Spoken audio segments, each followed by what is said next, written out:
O Senhor esteja convosco. Ele está no meio de nós. Proclamação do Evangelho de Jesus Cristo, segundo São João. Glória a vós, Senhor.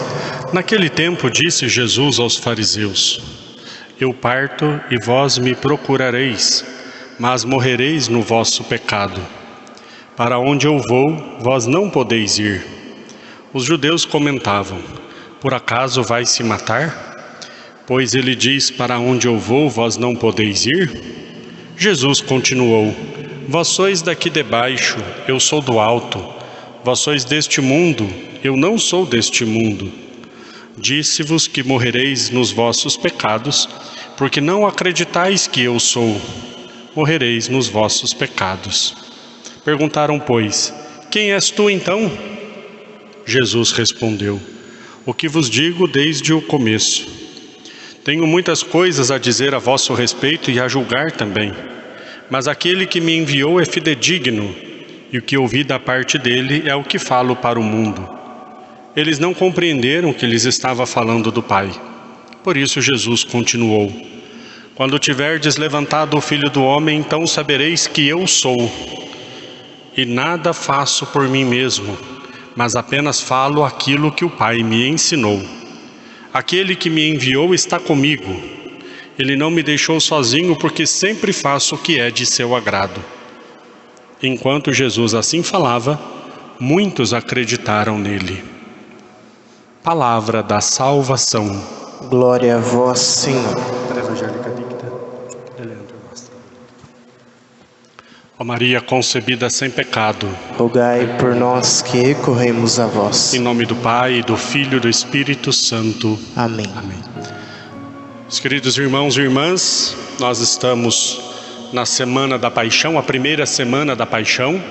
Celebramos o 5º domingo do tempo da Quaresma, que antigamente era conhecido como o primeiro domingo da Paixão, mas por conta dos batismos na Vigília Pascal, foi mudado para o 5º domingo do tempo da Quaresma, mas essa semana já é a primeira semana da Paixão. Semana que vem entramos na Semana Santa. Os evangelhos vão nos mostrando já Jesus caminhando para o seu sacrifício.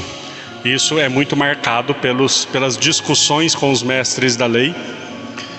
Se vocês acompanham diariamente a liturgia da palavra, alguns evangelhos desses dias sempre terminava assim: queriam prender Jesus, mas não colocaram a mão nele porque ainda não tinha chegado a sua hora, né? Se vocês repararam bem, o evangelho terminava geralmente mais ou menos assim, com essas palavras, né? Não prendiam Jesus, não levaram Jesus aos mestres da lei, porque ainda não tinha chegado a sua hora. Isso no Evangelho de São João é muito importante, porque a hora, a glorificação do Filho e a hora é justamente a sua cruz. Jesus entende, no Evangelho de João nos é mostrado que a glória do Filho é a cruz. E hoje Jesus usa uma outra expressão que também significa a sua cruz: quando eu for levantado da terra. E aí vamos lembrar do que nós ouvimos na primeira leitura, a questão da serpente que foi levantada no deserto. Assim como Moisés levantou a serpente no deserto, vou ser levantado da terra e atrairei todos a mim. Hoje Jesus fala: quando eu for levantado, vocês vão acreditar que eu sou. Essa hora e essa glorificação, então, no Evangelho de São João, é a sua cruz. E aí nós entendemos, por exemplo, quando lá nas bodas de Caná, no primeiro sinal que Jesus realiza no Evangelho de São João, ele responde para sua mãe: ainda não chegou a minha hora.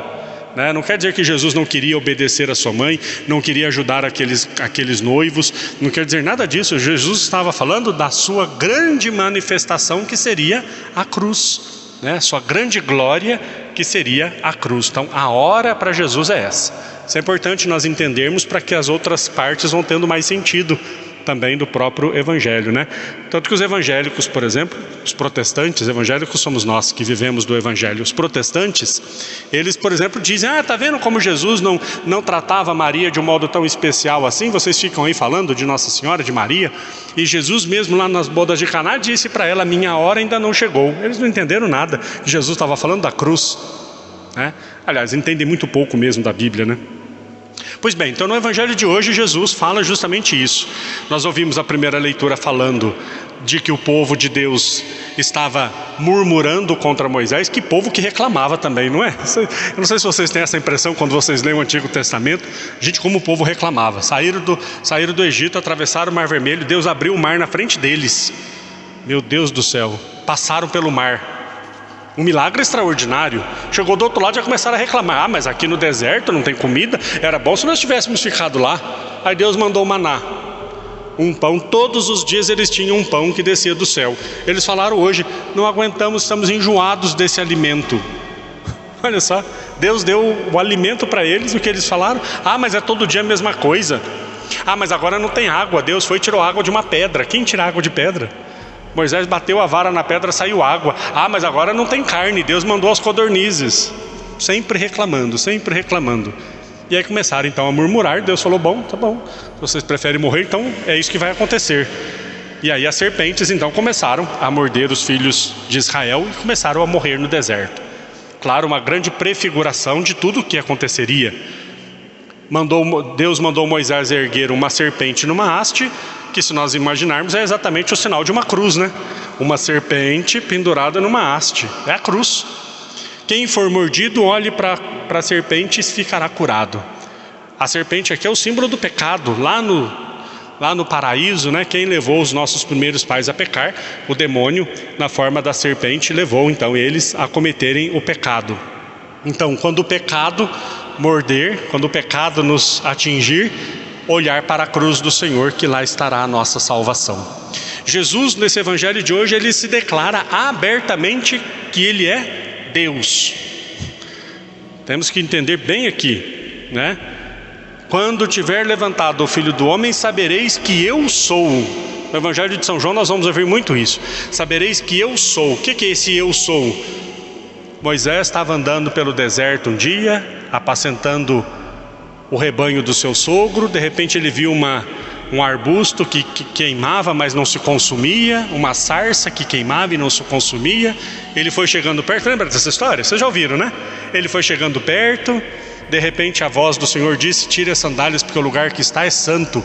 Você vai libertar o povo do Egito. E Moisés disse: e quando perguntarem quem me mandou, o que eu vou dizer? Vai dizer: eu sou, mandou libertar o povo do Egito. Eu sou é o nome de Deus. E Jesus fala hoje: quando tiver levantado o Filho do Homem, então sabereis que eu sou. Teve um judeu que desmaiou quando escutou isso aqui. Eu sou.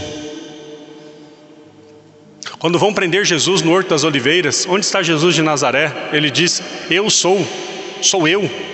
Os soldados caíram por terra. Aqui Jesus está dizendo que é Deus. Mas esse Deus que vai ser crucificado, não é estranho? Não fica contraditório? Parece que fica contraditório. Bom, se eu sou o Todo-Poderoso, e você usa na mesma frase para dizer que vai ser crucificado, parece que fica meio ambíguo. Mas é isso que Jesus quer mostrar. Deus vai morrer por nós.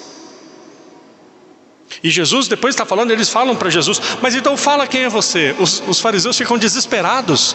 Tem uma época que os fariseus cercam Jesus e diz: fala-nos abertamente, você é ou não o Messias? E Jesus fala: eu estou falando isso desde o começo. Eu estou mostrando para vocês desde o começo que eu sou o Messias. Mas ao mesmo tempo que Jesus mostrava que era o Messias, mostrava que ia morrer na cruz. Aí virava um parafuso na cabeça deles.